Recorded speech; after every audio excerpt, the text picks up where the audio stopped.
Peraí, ninguém assistiu o Sete Chicago? Ah, vira. Pedro Yasser gostou. Pedro, eu vi que você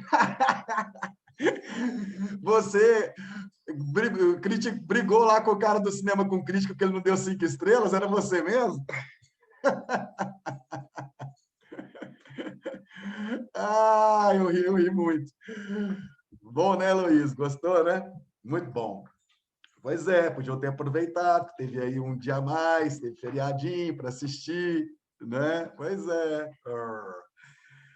Meninos, meninas, bom, como eu estava falando aqui, né, então, se eu precisar sair aqui para dar uma atenção rapidamente aqui, 2 minutinhos aqui para pagar o serviço, vocês, né? Vocês estão em casa, hoje vocês estão literalmente em casa. Ah, bom, lembra que semana passada eu falei para vocês que eu queria dar uma acelerada para ver se a gente dá uma adiantada naquela lista de gêneros, né? Então, o que vai fazer, a gente vai fazer hoje é o seguinte: nós vamos pegar o máximo de exercícios que a gente conseguir fazer juntos, naquele esquema, com aquelas estratégias, certo? E, na sequência, eu vou mandar diretamente a lista para para a plataforma. Essa lista dos exercícios de gêneros vocês não têm ainda, tem? Desses exercícios que a gente está fazendo? Coloca no chat aí para mim.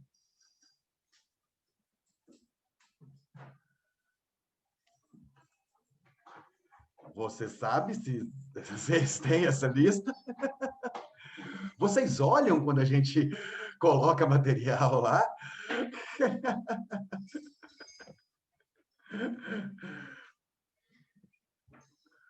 Eu acho que não. Se vocês não sabem, é porque provavelmente eu não mandei, porque senão eu quero crer que vocês teriam já feito, né, a maioria dos exercícios. E eu não passei exatamente por isso.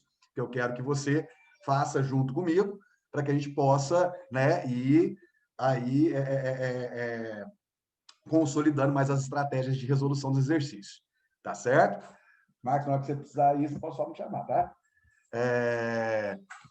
Aí, meninos, seguinte, nós tínhamos parado naquele exercício da tira das cobras, certo? E tinha gente que estava começando a colocar lá o gabarito e tudo mais, e aí você postou só as aulas, a lista não. Obrigado, Júlia.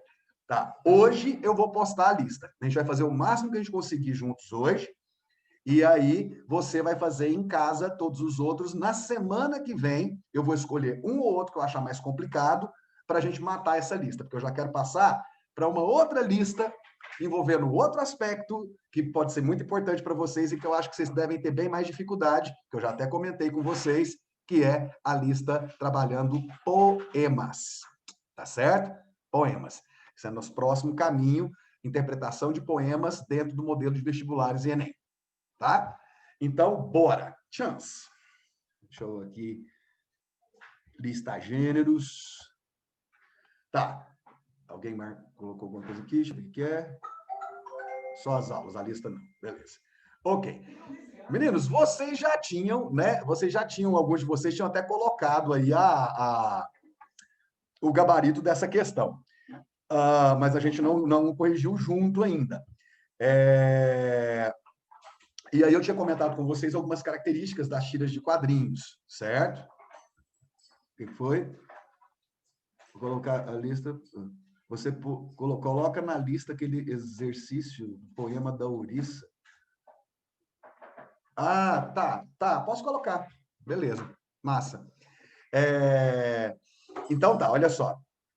Então, eu tinha comentado com vocês a questão das tiras de quadrinhos serem um trabalho de variação de planos, um sistema de linguagem mista, que pega a linguagem verbal e a linguagem não verbal, que trabalha com o humor anedótico, que é o humor que acontece no final do texto, certo? Que é igual, tira é igual piada. Se a graça acontece e você continua a piada, ela perde a graça. Tira é a mesma coisa, né? O humor vem no final. Você riu, acabou a tira. Beleza? Isso chama o quê? Humor anedótico. Tá certo? Beleza. Então, vamos ver aqui rapidinho, só para a gente retomar a questão. No que diz respeito ao uso de recursos expressivos em diferentes linguagens, gente, quando está falando de diferentes linguagens, está falando de linguagem verbal, linguagem não verbal, está falando de gestos, está falando de símbolos, está falando de iconografia, tá certo? Está falando das várias possibilidades de linguagens que a gente tem, certo? No caso específico aqui, verbal e não verbal, certo? O cartoon é o gênero da, da tira, é o gênero da charge, né? E quando ela não tem características específicas de charge, ela não tem características específicas de tira, a gente chama de cartoon, tá certo? Então vamos lá. No que diz respeito ao uso de recursos expressivos, o que significa recursos expressivos em diferentes linguagens? No texto verbal, você vai ter o uso de recursos expressivos como as figuras de linguagem. Nos textos, né, de linguagem mista, ou nas tiras, por exemplo, você vai ter recursos expressivos como a utilização de balões para indicar, né, diálogo. Ou daqueles balões fofinhos indicando, por exemplo, o pensamento, certo? Então, nesse caso aqui, no que diz respeito às características da tira, o cartoon produz humor brincando com o quê? Com a caracterização da linguagem utilizada em uma esfera de comunicação específica. Vamos lembrar qual que é a tira? Será que algum dia os cientistas conseguirão explicar o universo? Acho que sim, mas só para outros cientistas. Acabou aqui, Marcos? É o fim? Pode concluir, a gente fala pelo WhatsApp depois. É? Sim, fica à vontade. Tá? Obrigadão. Aí a gente combina para o ar-condicionado. Tá. Beleza? Valeu demais, viu? Até mais.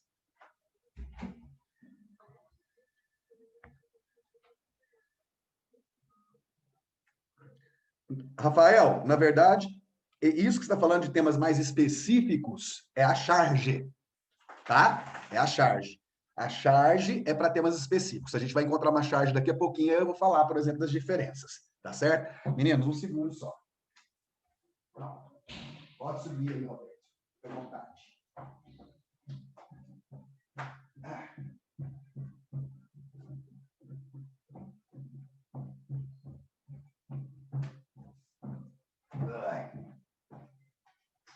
Vida de dono de casa, gente. Um dia vocês vão ser também. Cadê meus controles?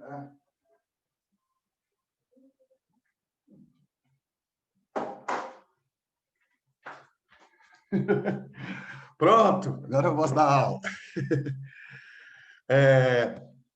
Então, olha só o que foi, Roberto?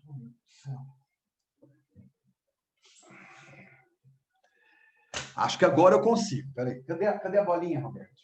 Cadê essa bolinha? Aqui, ó, pega a bolinha aí. Toma, papai. Tá. Deixa eu tirar essa goleira. Pronto, aí.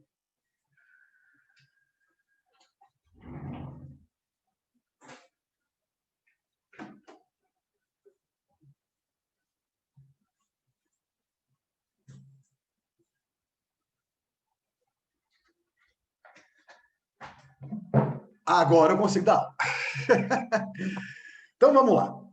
Charge, como eu estava falando, meninos, charge que vai ser essa coisa mais específica, que geralmente vai ter um caráter político, que geralmente você vai ter pessoas públicas retratadas de forma exagerada por meio da caricatura, certo? Isso é a charge. O cartoon, gente, é o genérico.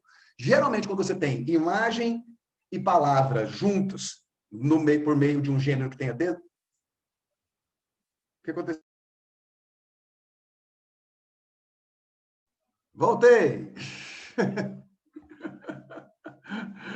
Voltou! Pronto, agora eu acho que está tudo certo nessa vida. Voltou a Wi-Fi, tá tudo certinho. Então, bora. Sim, já voltei agora. Vai lá. Queridos, continuando aqui então, bora. Share.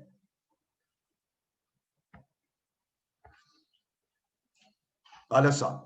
Então, você tem essa questão do cartoon, que são esses gêneros que trabalham com imagem e com texto verbal.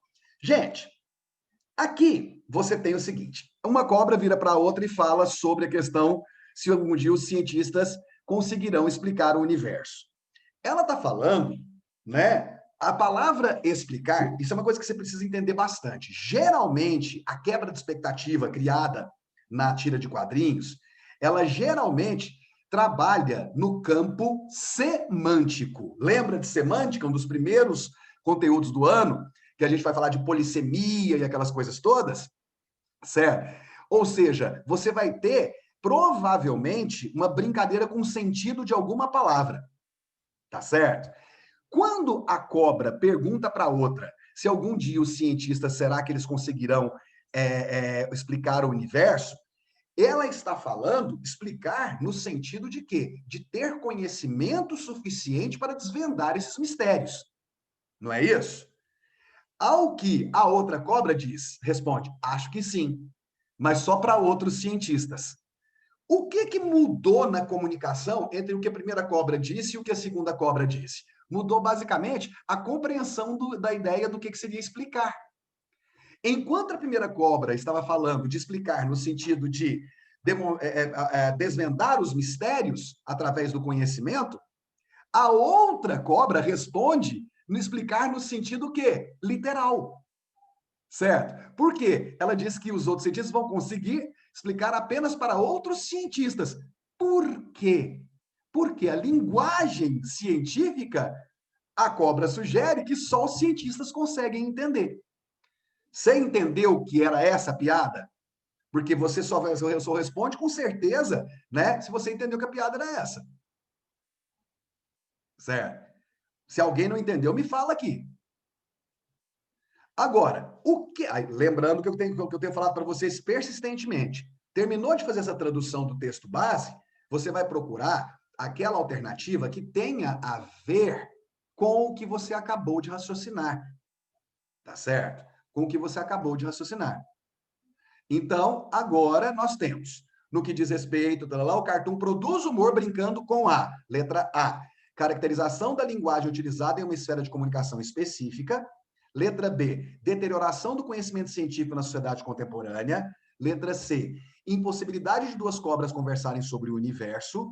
Letra D, dificuldade inerente aos textos produzidos por cientistas. Letra E, complexidade da reflexão presente no diálogo. Baseado no que a gente acabou de falar sobre como é construído o humor nessa tira, qual é o gabarito?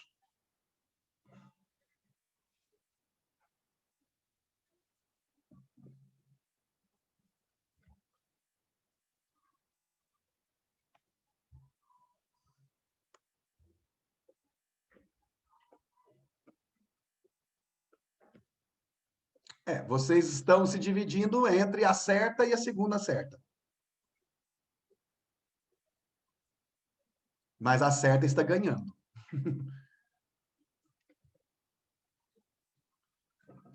Então vamos lá. Gente, eu estou falando de quê?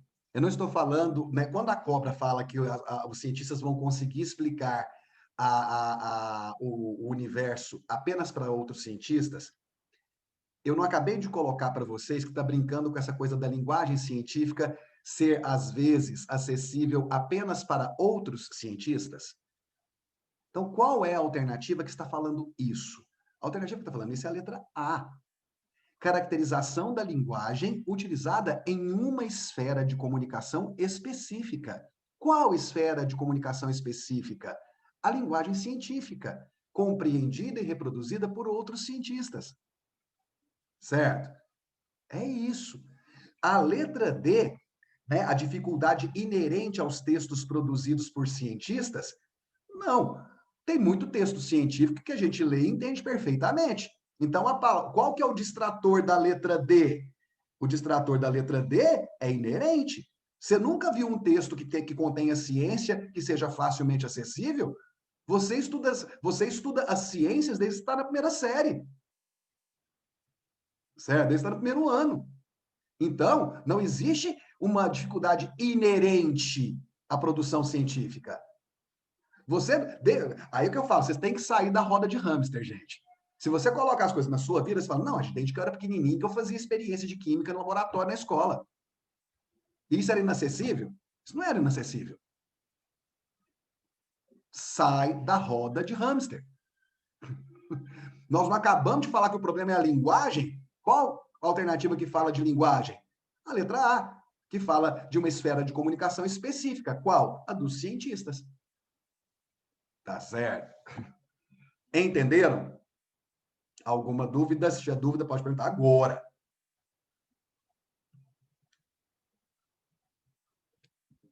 Não tem dúvida, certeza? Entenderam por que que a letra A? Entenderam por que que inerente é um distrator? Tá? Porque generaliza. Beleza. Ok? Letra A é o gabarito. Tudo bem? Então, bora lá. Caracterização da linguagem utilizada em uma esfera de comunicação específica. Vamos lá, então, para o próximo.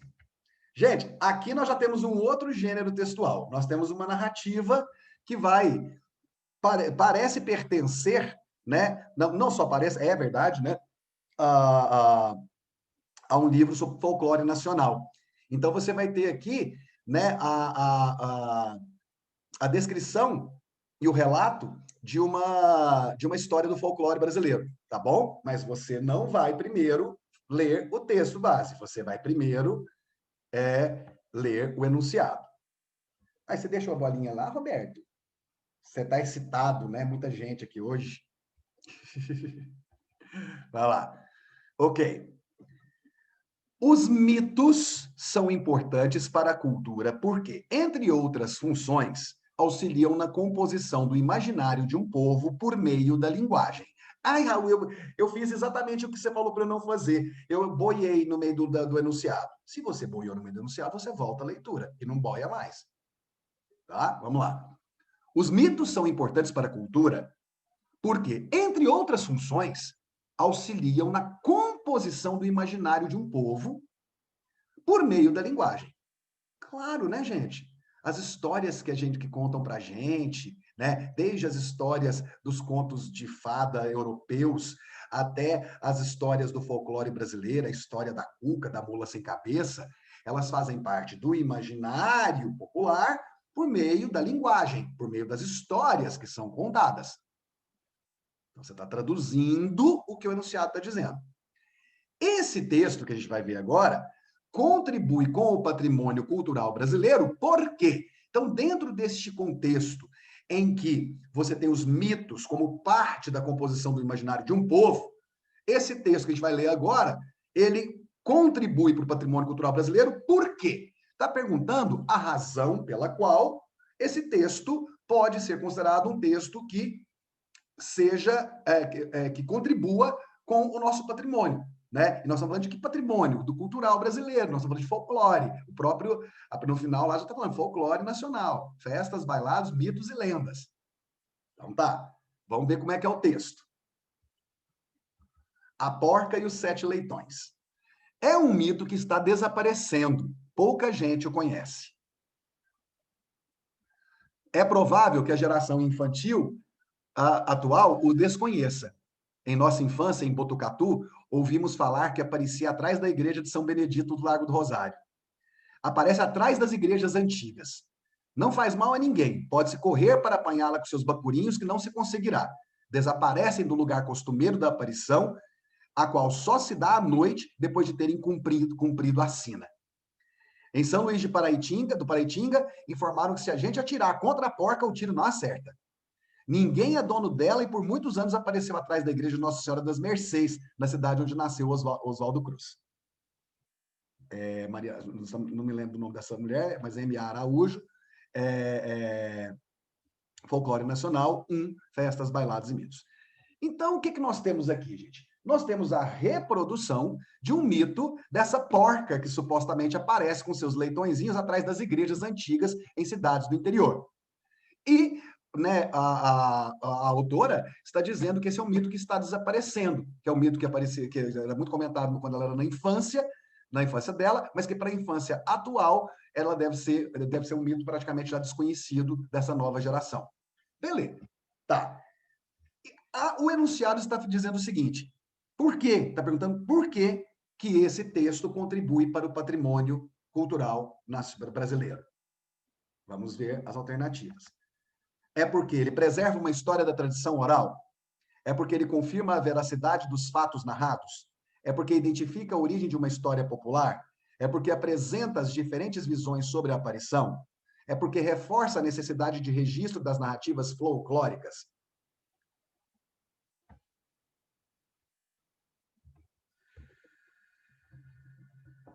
Vamos lá. Um minutinho para vocês aí. Deixa eu recuperar a bola do Roberto aqui enquanto você responde. O que foi, Lulu? Cadê sua bolinha? Você deixou a bolinha de maneira? Toma a bolinha. Tá. Você não quer a bolinha? Eu vou botar a bolinha aqui no seu passo. Tinha tanta coisa para fazer aqui que eu esqueci. Pelo menos tem que estar pendurado.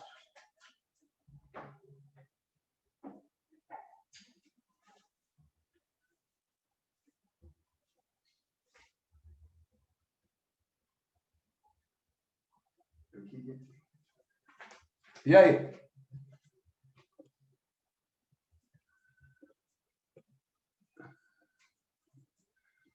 Bom, de novo, a maioria votou na certa, mas nós tivemos aí algumas pessoas votando na errada.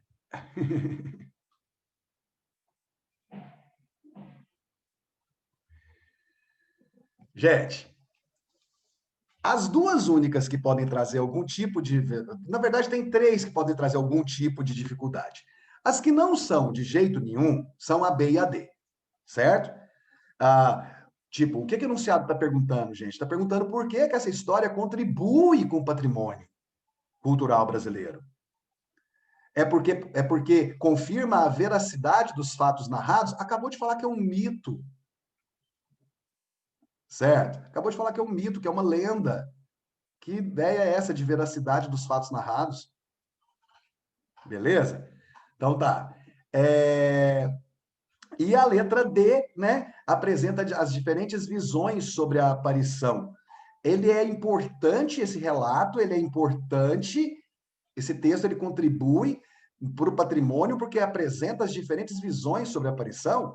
Nem fala, na verdade, isso aí é apenas uma maneira de mostrar como que cada comunidade, né, mostrava as supostas aparições dessa porca. Mas não é porque tem diferentes vozes que é importante, é porque ele é uma coisa que passa de boca a boca.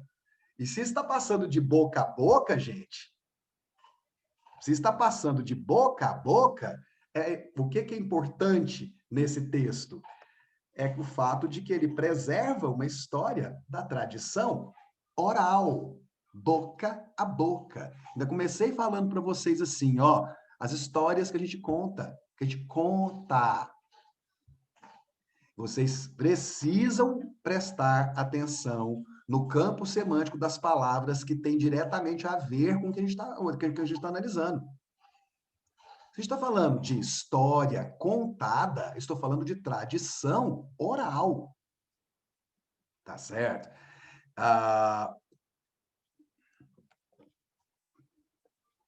Aí, recado do Ítalo aí. Tá certo? Reforça a necessidade de registro das narrativas folclóricas.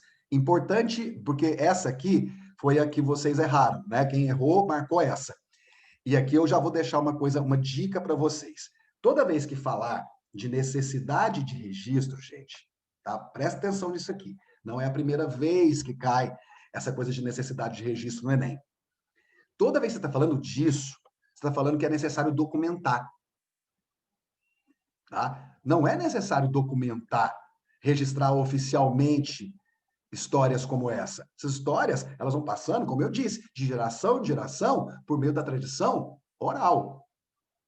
Tá certo? Então, e é nesse universo, nesse contexto que ela existe.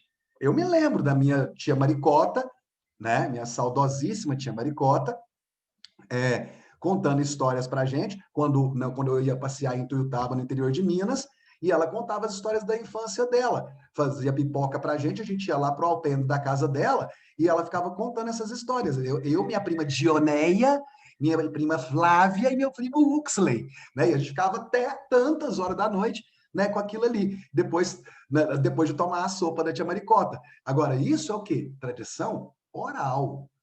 Tradição oral, tá bom? Isso não tem a necessidade de ser, transformado num registro formal. O importante é que se mantenha essa tradição oral. São histórias que são contadas. Contadas. Tradição oral. Cuidado com a escolha das palavras para que você possa encontrar a alternativa mais apropriada. Beleza? Raul, toda hora é isso, né? Tipo assim, tem uma que está mais ou menos, mas a outra, se eu não prestar atenção, eu não estou vendo qual que está utilizando as palavras que entram de forma mais específica no contexto que está ali, certo? Que traduzem melhor e de forma mais específica o significado do que o texto diz, do texto base diz. Exatamente. Tá bom? Tem que tomar mais cuidado mesmo. Porque o que você vai ter nas alternativas não vão ser as mesmas palavras que estão no texto. Você tem que interpretar. Tá certo? Então, letra A é o gabarito. Vejamos aqui. Preserva uma história da tradição oral. Tá? Raul, Oi. quando você fala assim também que analisar as semânticas, dá para entender que por exemplo, ele começa o texto falando, os mitos estão desaparecendo. E aí ele redigiu o mito, então tecnicamente está preservando. E aí, por Exatamente. exemplo, eu já Tá não vendo vejo que esse não é diálogo de sempre porque ele não fala maravilhoso? da necessidade de Quem tá registro. falando, Rafael? É, É, é, é, é, é exatamente isso que você tem que fazer.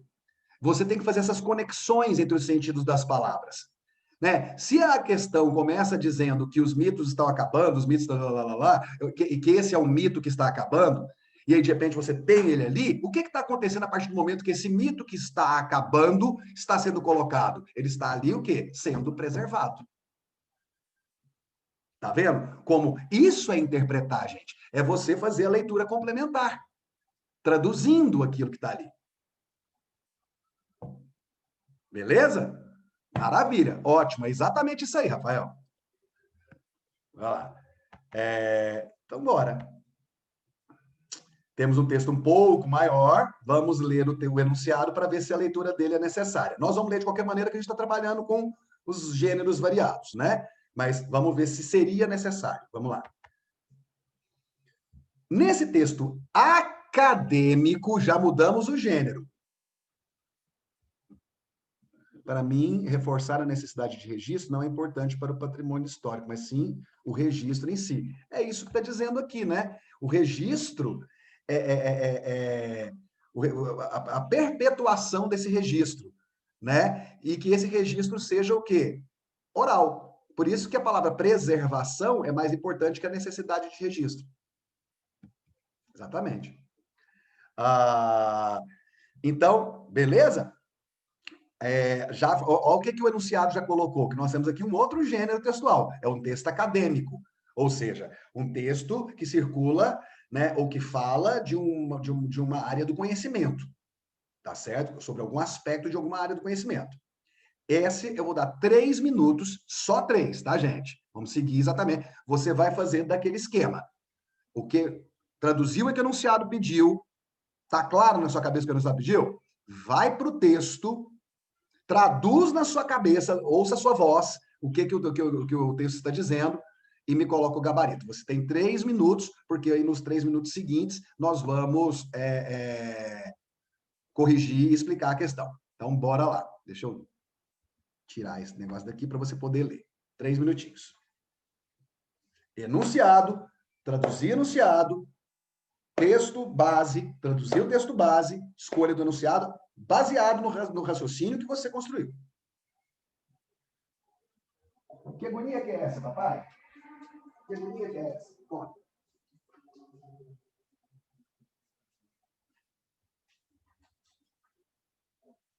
O que você quer?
Pronto?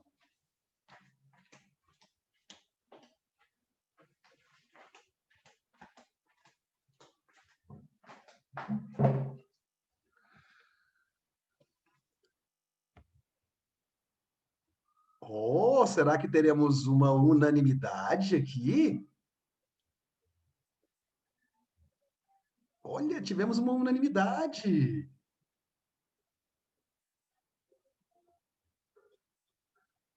Caramba! Então vamos lá. Estou chocado. Vocês nunca viram essa questão e todo mundo acertou, é isso? Você já colocou numa prova, eu acho. Ah, estava numa prova, inferno. Então é por isso, seus malas. Colocou não? Pode ser de uma segunda chamada. Eu não sei, né? Bem, enfim. Tá, mas vamos ver. Nesse texto acadêmico, as autoras fazem uso da linguagem formal para. Então tá. Gente, o que que o enunciado está pedindo? Está perguntando para você qual é a intenção das autoras ao utilizar uma linguagem formal. Beleza? Então, o que que você está procurando no gabarito? Você está procurando a razão pela qual as autoras utilizaram a linguagem formal. Ou seja, o para pode ser a razão ou o objetivo, né? Então, qual que é o objetivo dessas autoras, ao utilizarem essa linguagem mais formal? Qual que é o objetivo? Qual é a razão para elas fazerem isso? É isso que o enunciado está perguntando. Então, vamos lá. Texto base. É através da linguagem que uma sociedade se comunica e retrata o conhecimento e entendimento de si própria e do mundo que a cerca. É na linguagem que se refletem a identificação e a diferenciação de cada comunidade, e também a inserção do indivíduo em diferentes agrupamentos, estratos sociais, faixas etárias, gêneros, graus de escolaridade.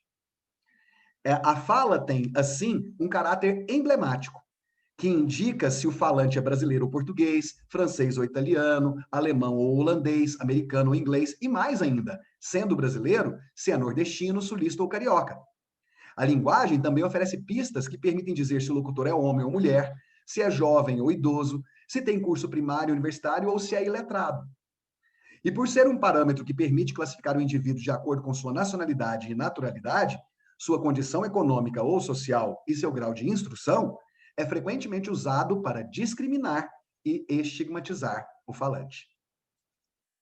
Chance, né?